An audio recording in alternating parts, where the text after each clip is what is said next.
হয়েছে এই কাজ করতে, এই লাঠিসোঁটা আনতে তাদের বাধ্য হয়েছে। আমরা দেখেছি যে আমাদের ঢাকা সহ সারা বিশ্ববিদ্যালয়ের ভাইরাও প্রথমে নিরস্ত্র আন্দোলন করেছে, কিন্তু তাদেরকে ছাত্রলীগ লাঠিসোঁটা করেছে। কিন্তু তারাও কিন্তু এখন আসতে ভাবে যে যার যা কিছু আছে তাই নিয়ে আমাদের এই আন্দোলনকে মোকাবেলা করতে হবে, এই স্বৈরাচারকে মোকাবেলা করতে হবে, এই ছাত্রলীগের সন্ত্রাসকে মোকাবেলা করতে হবে। অতএব এটাকে খারাপভাবে তুলে ধরার কোনো সুযোগ নেই। আমাদের আত্মরক্ষার্থে আজকে আমরা কালকে আপনারা দেখেছেন কিভাবে আমাদের সাধারণ শিক্ষার্থীর উপরে হামলা করেছে, কিন্তু পুলিশ এখানে নির্ভীক ছিল।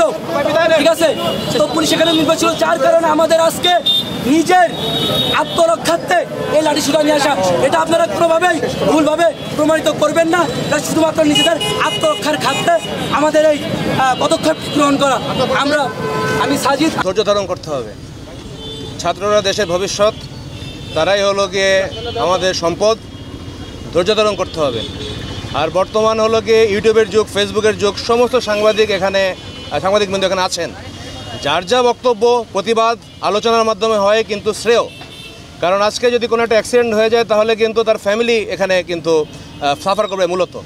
তো আপনারা দেখলেন যে আমরা অনেক কষ্টে বুঝিয়ে শুনিয়ে এদেরকে আমরা আবার বুঝালাম যে বর্তমান হলো গিয়ে শিল্প বিপ্লব ঘটতেছে। আপনারা যেই বক্তব্যই থাকুক না কেন আপনারা সংবাদপত্রের মাধ্যমে, সাংবাদিকবৃন্দের মাধ্যমে আপনারা থ্রো করতে পারেন। এই জন্য আপনাদের কিন্তু সহিংস হওয়া যাবে না। ওই পাশেও আমরা যে ছাত্র সংগঠন আছে তাদেরকেও বুঝিয়ে আসলাম, এ পাশেও বুঝাচ্ছি, যাতে করে শান্তিপূর্ণভাবে এই জিনিসটা সমাপ্ত ঘটে এবং কোনো রকম ক্যাজুয়ালিটি না হয়। কারণ ছাত্ররা কিন্তু আমাদেরই ভাই, এবং এই যে ক্যাজুয়ালিটি হয়ে গেলে তাদের ফ্যামিলি সবচেয়ে বেশি সাফার করে, আর অন্য কেউ সাফার করে না। আপনারা দেখেন যে অনেক পুলিশ ভাইও কিন্তু শহীদ হয়ে যায়।